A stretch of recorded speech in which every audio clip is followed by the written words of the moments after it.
So, when you list a house you're listing the house and they do a CMA. A CMA is based on what? History or the future? History, right? If we all agree that the market's declining slightly right now, what does the future hold for home prices? Lower or prior prices? Lower, correct? Yep. So not only do you have to list it for what the market tells you based on the history, but then you have to adjust based on the fact that the future holds lower prices. So what my good friend does is he's a monster realtor out in, where is he? He's in Austin, Texas. He's huge.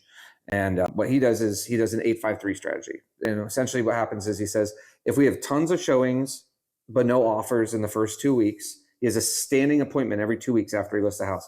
We have a ton of showings, but no offers. We're going to lower the price by 2 to 3%. All right. If we have just, a scattering of showings, but not a great number, we're going to lower it by 5 to 6%.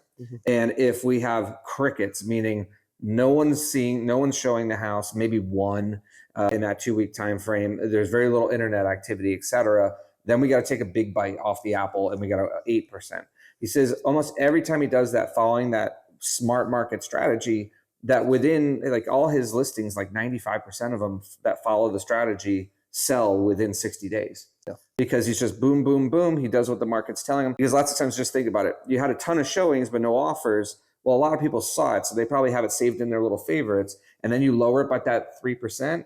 Time to jump on it. And all of a sudden now all these people, 3 or 4 of them, maybe they jump in and go, oh, now I'll make an offer.